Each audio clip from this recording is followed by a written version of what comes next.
life and growing up in South Dakota, and also her experiences in the United States Navy. Come on over here, Jerry. And this is Diane Diekman here. Let's hear it for Diane. And also Jerry Nelson, who writes a column for...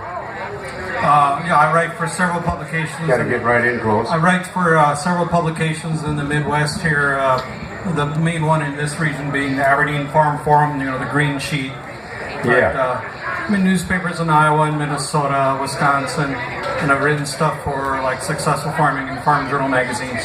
And every week I get an email from you with your current column. Yes. And also Diane has an e-newsletter. Tell us what that email address is if you want to find out what's happening in country music, in the traditional country music mostly. A lot of these people that you think are no longer active, they're still doing it somewhere, and you can learn a lot about it by getting her e-newsletter. What is that? I publish Diane's Classic Country Music newsletter every 2 weeks, and the email address is djean@midco.net if you want to send me a note, or just talk to me afterwards and I'll write down your email address and add you to the list.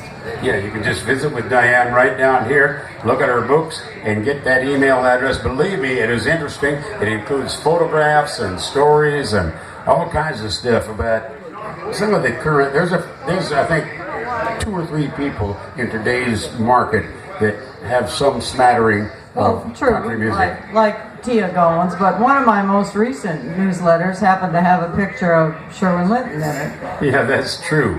That's true. And if you're familiar with it, there's a man named Jamie Johnson. Right. He's a good country singer. He's not on the current country charts, I don't think. He writes with Bill Anderson. They write a lot of songs together. You see him on some of these TV shows from time to time. And also, you have a book coming out. That is correct. It'll be coming out in May. It's being published by Workman Publishing out of Manhattan, New York, and it's going to be called Deer County Agent Guide, just like my column. So, what's it called? Deer County Agent Guide. Deer County Agent Guide. And, how many people here have read Jerry's columns in some of the, what was that, the Aberdeen Farm Forum. It goes pretty much the whole state. Aberdeen Farm Forum. How many people have read that?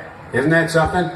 One thing, when you read Jerry's column, though, you have to have a dictionary with you, because he gets some words in there that, boy, and they're all juxtaposed right against each other. So you got, 3 or 4 words, you say, wow, I didn't know what that meant, but they're very cleverly put together and very interesting, and he's got a lot of satire in there. Sometimes he has a few snide comments, and they're really funny. I really enjoy it myself. Well, thank you. Yeah, and in all fairness, some of the words are made up, so that's why you have a hard time with them. That's why I couldn't find it in the dictionary. That's right. Okay. Well, and Diane, let me ask you. I'm going to ask you each this question. Who is the most interesting person you met when you were, authoring either Farron's or Marty's biography? Do you have one that was just outstandingly interesting, or that you just have such a memorable? Well, there were so many ones. The one that sticks in my mind is, you remember Joe Allison? He wrote "Live Fast, Love Hard, Die Young," and I sure do. He was a famous songwriter and such. And when I interviewed him, it was not too long before he died. He was bedridden and he was on oxygen, so I went over to his house, and he was sitting on one side of the bed with his oxygen tank, and I sat down on the other side of the bed, and I put my tape recorder in the middle, and he says, "Now I can tell all my friends I was in bed with the Navy captain." Well, he was a very excellent songwriter. In fact, he wrote for A. Cuff Rose Publishing. At least some of his songs were published by A. Cuff Rose, and I don't know what other publishers, but I did meet him a couple of times in Nashville. I didn't know him well, but Yes, that would be an interesting interview. It was. Yeah, and you even interviewed and talked with many of Marty's band members and singers and people that toured with him, and also with Farron Young's people. And then you've got your own, that book, A Home in the Hidewood. That's really a down home, growing up story of life in South Dakota. And I just met somebody today who's asked me, do you know the Gruner family? And I said, yes, they're in the book. Well, even though you and Jerry have never met each other, I don't believe until maybe today. Have you met each other yet? No, but I called my brother Keith and asked if he'd heard of you, and he said, I read his column every week. This is Jerry, this is Diane, and you get to meet each other on our stage, and two well-known authors here from South Dakota. And Jerry, I bet you can relate to even the title, A Home in the Hidewood. It's not too far from where you were living. I'm actually living on the farm where my great-grandfather homesteaded back in the 1880s, so the land has been in the family continuously ever since. And I actually have two great-grandfathers that homesteaded in Brookings County, so I have pretty deep roots in this area. It certainly is. In fact, I was born in Volga, and Dr. Peak delivered me. I knew him well, yes. And I bet you've met many other people that knew Dr. Peak. Yeah, he probably delivered half the people that are currently alive in Volga, And in South Dakota. Yeah. Yeah, that's for sure. Well, Jerry, who is your favorite author other than Diane? It's really, obviously I'm a Mark Twain fan. I'm wearing a Mark Twain shirt. I've read a lot of his stuff, and it's really hard to choose any one particular person. Everyone I meet is kind of an influence on me, whether they're an author or not, because I write about life. I did a couple of scripts for Garrison Keillor's radio show, and he was nice enough to write a script for me for the cover of my book, so that's kind of cool. Garrison Keillor wrote the...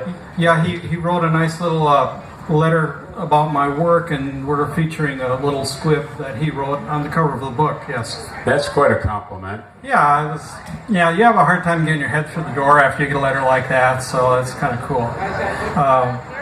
And everything from him to, like, say, my high school English teacher, Dan Brown, who was the first person to say that I had a little bit of a talent for this, and I barely got through high school and didn't go to any college, just began farming right away, and then I began to noodle with the writing thing, and I just kind of remember Dan's words and how he was encouraging, and I thought, well, maybe I can do this, and when I first wrote that spoof letter to Mel Kloster, my county agent, I wrote it, dear county agent guy, like that's how we talk around here. We say you got to get that plumber guy. What's his name?